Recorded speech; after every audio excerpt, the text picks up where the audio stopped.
Bonsoir à tous, bienvenue au journal dans les titres de l'actualité. Évaluation à mi-parcours de l'exécution des projets inscrits au plan de travail annuel de l'année 2025 par le ministère du Cadre de vie et des Transports. C'est une étape importante pour l'ajustement des actions et l'accélération des résultats. Le point à suivre en début de journal. Inauguration d'une unité de scanographie ultramoderne au CHUD Ouémé Plateau de Porte-Novo par le ministre de la Santé. Une grande première qui marque un tournant dans la qualité des soins offerts aux patients. Vous suivrez le compte-rendu en cours d'édition. Et puis, revue de la mise en œuvre de la politique nationale de santé communautaire par le ministère de la Santé du 16 au 18 juillet 2025. Objectif de cette rencontre qui réunit les acteurs à divers niveaux du système sanitaire du Bénin, améliorer le document de politique pour mieux répondre aux besoins des populations. À nouveau, bonsoir et merci de nous rejoindre sur Canal 3 Bénin.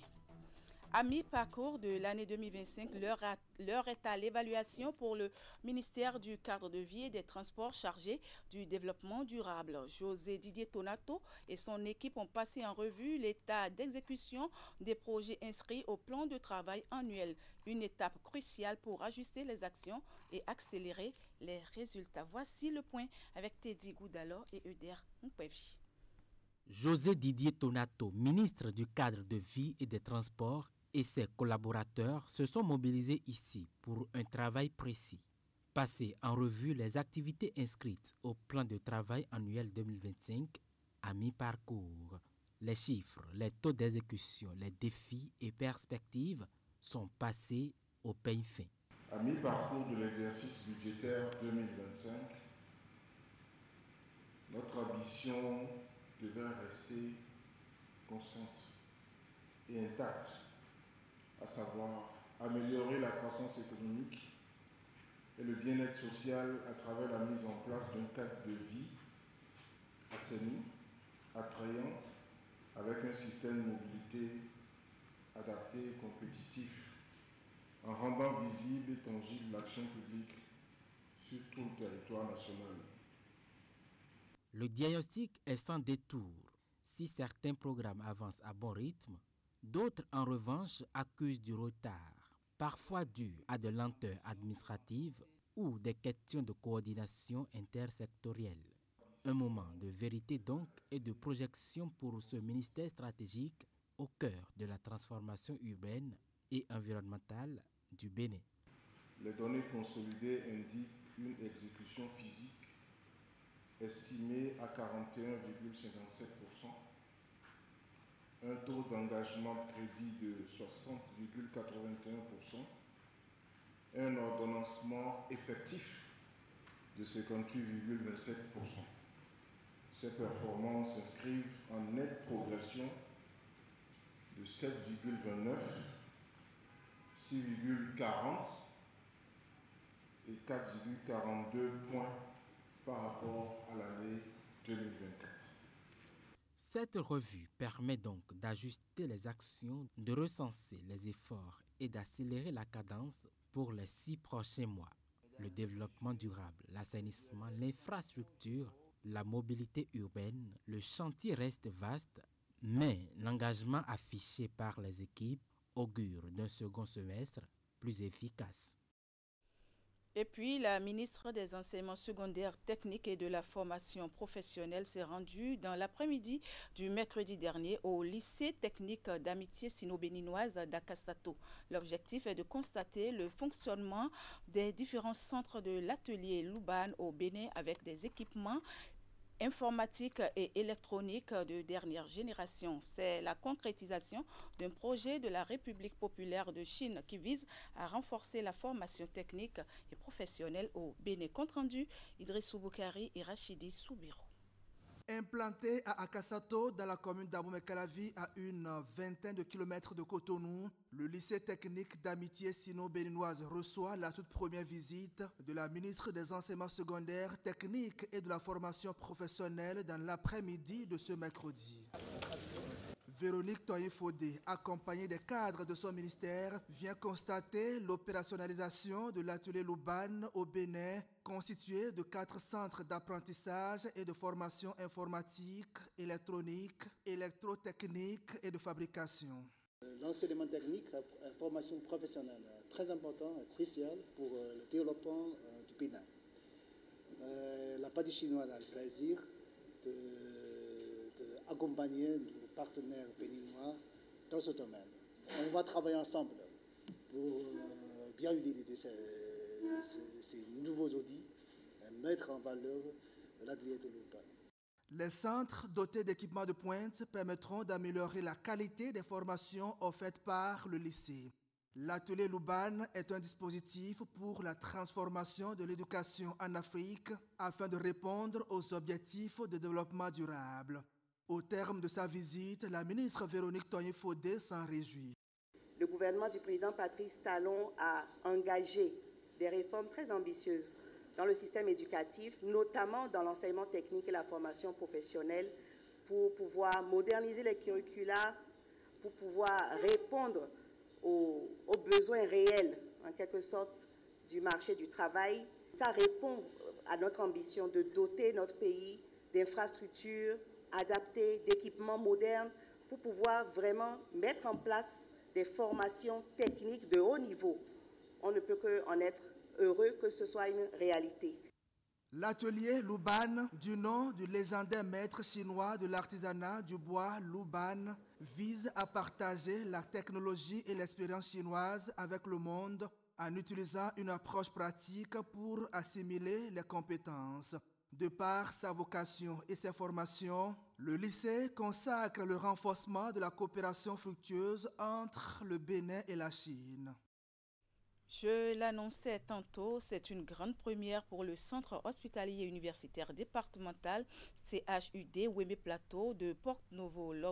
L'hôpital dispose désormais d'une unité de scanographie ultra moderne. Cet équipement longtemps espéré marque un tournant dans la qualité des soins offerts aux patients. La mise en service officielle a été faite en présence du ministre de la Santé. Le reportage d'Emma Roudon.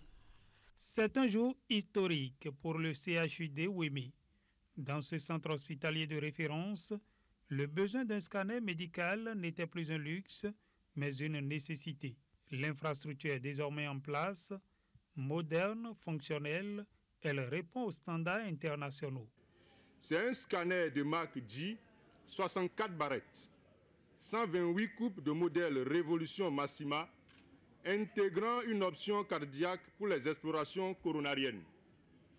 Il est également équipé d'une caméra de position permettant une optimisation de l'acquisition très rapide de 0,35 secondes et une réduction des doses des rayons X. Il présente plusieurs avantages pour les professionnels de santé et pour les patients. La résolution spatiale plus fine se traduit par des images plus détaillées et précises avec une meilleure visualisation des petits vaisseaux sanguins, des petites lésions ou des détails anatomiques fins. Les 64 barrettes permettent une acquisition plus rapide des images, réduisant ainsi le temps d'exposition des patients aux rayons X. Cette acquisition s'inscrit dans le vaste chantier de modernisation des infrastructures hospitalières engagé depuis quelques années par le gouvernement. Avec ce scanner, fini les longues évacuations vers Cotonou et d'autres centres. Cet équipement permettra de conjuguer au passé les tracas, les voyages jusqu'à Cotonou, même si nous avons bientôt une très belle autoroute double voie, les attentes pour avoir accès au scanner. Cet outil va permettre d'améliorer la qualité des diagnostics et par ricochet, la qualité des soins prodigués aux patients reçus au CHUD ou suivis dans les centres et hôpitaux des communes environnantes des départements du Plateau et de l'Ouémé. Avec l'entrée en service de cette unité de scanographie, Porto-Novo fait un pas de plus vers une offre de soins spécialisée, performante et accessible. Un signal fort pour une capitale longtemps restée à l'écart des équipements lourds. Les acteurs à divers niveaux du système sanitaire du Bénin font la synthèse des travaux de la revue de la mise en œuvre de la politique nationale de santé communautaire organisée du 16 au 18 juillet 2025 à l'initiative du ministère de la Santé. Ces assises, rehaussées par la présence d'une délégation gouvernementale et des partenaires techniques et financiers, visent à améliorer la politique nationale de santé communautaire pour mieux répondre aux besoins des populations. C'est un compte rendu d'Ingrid Day et Rachidi Soubirou, présenté ici par Virgile à Rodéon. Après 3 jours de travaux intenses sur la mise en œuvre de la politique nationale de santé communautaire au Bénin, l'heure est à la restitution des résultats pour ces acteurs à divers niveaux du système sanitaire. Tout ceci se passe sous les yeux d'une délégation ministérielle qui a à ses côtés des partenaires techniques et financiers, dont l'Organisation mondiale de la santé et le Fonds des Nations unies pour l'enfance. Notre objectif, c'est d'améliorer les prestations qui sont fournies à nos populations. Je ne pourrais que passer un message d'exhortation et de remerciement. Exhortation à toutes les parties prenantes, à tous les acteurs qui interviennent dorénavant au niveau de nos collectivités territoriales décentralisées à s'approprier de manière vraiment efficace et efficiente tous les outils déployés dans le cadre de la politique nationale de santé communautaire. En tant que chef de file des partenaires techniques et financiers de la santé, je veux réaffirmer notre engagement à mutualiser nos ressources en vue d'un financement durable de la politique de santé communautaire. Dans un contexte de réduction de l'aide extérieure, il est important que nous nous engageons dans une dynamique de mobilisation de ressources additionnelles, mais aussi d'exploration des mécanismes de financement innovants. Près de 300 personnes participent à ces assises. Voulue par le ministère de la Santé, la rencontre ambitionne d'apporter des solutions idoines pour une meilleure performance du système sanitaire béninois. Au regard du point qui m'a été fait et des échanges fructueux que vous avez eus pendant les 3 premiers jours de l'atelier, je puis, sans me tromper, affirmer que les attentes ont été comblées. Mais au-delà des résultats, cette revue a révélé les défis persistants, la qualité des prestations, la supervision, la digitalisation, le paiement des acteurs, la collecte et l'utilisation des données, ainsi que la pérennisation de la politique. Les échanges vont accoucher de plusieurs résolutions devant améliorer la mise en œuvre de la politique nationale de santé communautaire au Bénin.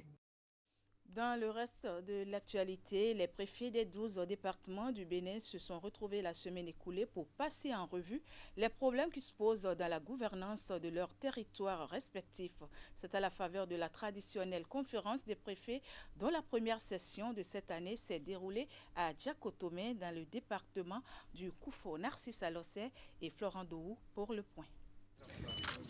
Décor solennel et chaude poignée de main entre les préfets du département du Bénin et leur ministre de tutelle ici à Djakotomé autour de la conférence des préfets, la première de cette année 2025. Ici, je voudrais aussi vivement témoigner ma profonde gratitude à vous, messieurs les ministres, et à vos cabinets respectifs, pour avoir choisi d'organiser la première conférence des préfets pour le compte de l'année 2025 dans ma juridiction administrative.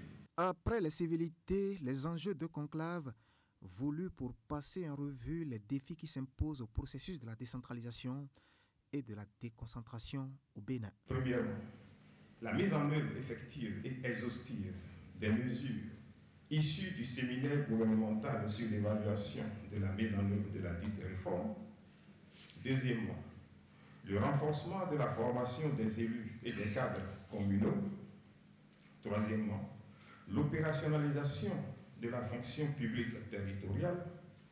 Quatrièmement, le suivi et l'achèvement des grands chantiers de l'État en cours dans les départements. Puis cinquièmement, enfin, le suivi de la mise en œuvre des réformes en cours dans le cadre de l'identification des personnes dans les départements. À ces défis, le ministre de l'Intérieur et de la Sécurité publique a ajouté les problématiques sécuritaires. Notamment le rôle des autorités de police administrative et la déclaration de manifestations publiques au Bénin, l'encadrement des écoles coraniques et l'intégration éducative dans les zones sous menace terroriste, les rôles et responsabilités des préfets dans la gestion des violences électorales et le rôle stratégique du renseignement dans la prévention et la lutte contre les nouvelles menaces sécuritaires. Et dans un contexte actuel marqué par l'extrémisme violent, Alassane Seydou a plaidé pour une synergie d'action de tous les animateurs des administrations centrales et départementales afin de trouver des solutions les plus adaptées aux défis du moment. Il sera aussi question au cours de cette conférence des préfets de recenser les goulots d'étranglement des administrations déconcentrées et décentralisées et d'envisager les moyens de les supprimer. Et pour finir, on s'intéresse à cet élément. Vous vous demandez que prendre au goûter. Avez-vous l'embarras de choix face à la multitude d'options qui se présentent à vous? Et si vous mettez une pièce sur un épi de maïs bouilli ou grillé, cet aliment est devenu au fil des années le parfait casse-croûte pour bon nombre de Béninois en quête de repas légers. De quoi réjouir les vendeuses qui, installées au bord des axes routiers, réalisent de bons chiffres d'affaires. Comment les citoyens consomment-ils cet aliment simple et accessible à toutes les bourses? Hugues Vignigbe et Simon Rolonou sont descendus sur le terrain, plus précisément à Godomé-Togoudo, commune d'Abomey-Calavi. Suivez plutôt. 7 jeunes vendeuses d'épis de maïs s'affairent pour servir ses clients en file indienne à la lisière de la piste cyclable tronçon Carrefour Togoudo, Carrefour Ita. Peu avant ce rang, elle a reçu la visite de Estras, venu s'offrir son goûter de la journée. Ces mouvements presque incessants sont le reflet d'une tradition profondément ancrée dans les habitudes. Quand j'étais au village, dans les saisons, on avait l'habitude de prendre les maïs, on mangeait maïs. Donc quand je suis venu à Cotonou, ça me plaît de vivre encore cette vie du village. Moi particulièrement, j'aime consommer le maïs parce que souvent quand je sors les soirs, c'est un aliment qui a un goût un peu différent des autres mets que nous avons l'habitude de prendre. Et en deuxième position, quand vous passez au bord de la voie, vous voyez les bonnes dames qui font ça. Et puis, du coup, quand vous arrêtez, vous prenez en même temps, vous continuez. Sur les étalages, 2 modes de consommation sont proposés aux acheteurs, le maïs bouilli et le maïs grillé. Ce dernier est visiblement l'option préférée des Béninois rencontrés ici. C'est le grillé que moi j'aime. Son goût est différent de celui du maïs bouilli. C'est ce qui m'attire.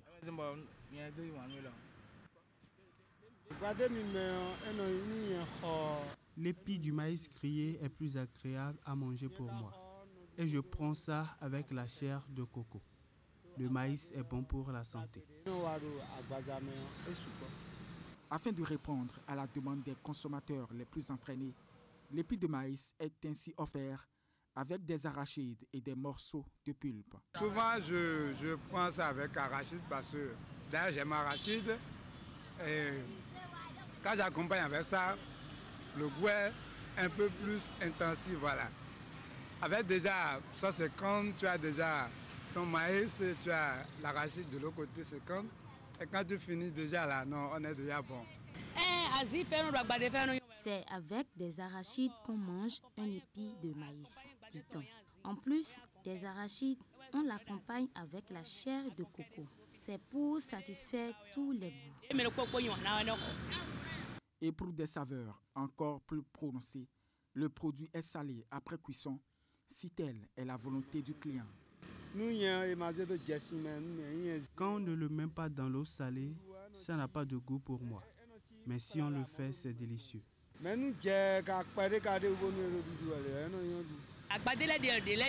Il faut distinguer 2 types d'épis de maïs. Ceux qui sont fraîchement cueillis et ceux qui ne le sont pas. Pour cette deuxième catégorie, le salage fait émerger les saveurs. Au dire de cette commerçante, l'épi de maïs est accessible à partir de 50 francs CFA, quel que soit le mode de préparation qu'il a suivi.